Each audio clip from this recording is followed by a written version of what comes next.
পুজোর কেনাকাটা এবার জমিয়ে কেনাকাটার বস্ত্র বিপণী মনমোহিনী শারদীয় উৎসবে মেতে উঠুন আমাদের সঙ্গে।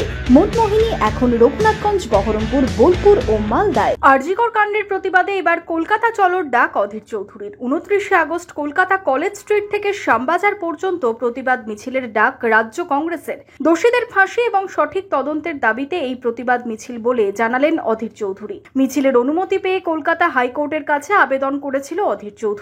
মঙ্গলবার মিছিলের অনুমতি দেয় কলকাতা হাইকোর্ট। আগামীকাল 29শে আগস্ট, সেই 29শে আগস্টে আরজি কর কাণ্ডের আমাদের ঘরের বোন, আমাদের ঘরের মেয়ে যে ছিল আরজি করের চিকিৎসক, তাকে নৃশংসভাবে ধর্ষণ এবং খুন করা হয়েছে। তার প্রতিবাদে সারা বাংলা জুড়ে মানুষ বিচার চাইছে, দেশ এবং দেশের বাইরেও মানুষ বিচার চাইছে।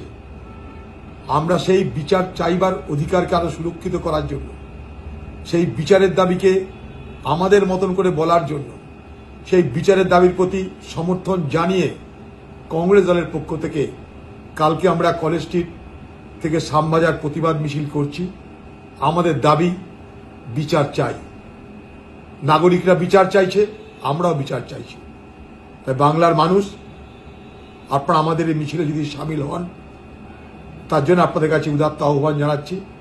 আপনারা আসুন, এই মিছিলে সামিল হয়ে প্রতিবাদ করুন। জেলা কংগ্রেসের তরফ থেকে কি প্রস্তুতি, কতজন কর্মী যাবেন সেখানে, সেই বিষয়ে কি জানালেন জেলা কংগ্রেস মুখপাত্র। গ্রামান্তরের প্রতিবাদ কলকাতার রাজধানীতে কালকে আছড়ে পড়বে। সম্মানীয় প্রদেশ কংগ্রেস সভাপতি অধীর চৌধুরীর নেতৃত্বে যে মিছিল হবে, সেই মিছিলে প্রত্যেকটা দলীয় কর্মী সেখানে সামিল হবে।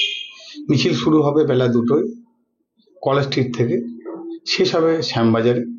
সেখানে বিভিন্ন বক্তাদের আরজি কর প্রসঙ্গে ন্যায় বিচারের দাবিতে তারা তাদের বক্তব্য রাখবে। চেষ্টা করতে হবে আমাদের সকলকে, দড়ি ধরে মারো টান, রাজা হবে খান খান।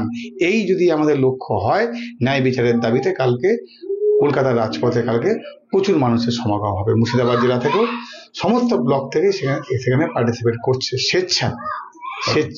আমাদের তো আর ডিম ভাতের ব্যাপার নেই। আমাদের কলকাতায় নিয়ে যেতে গেলে পার হেড পয়সাও দিতে হয় না।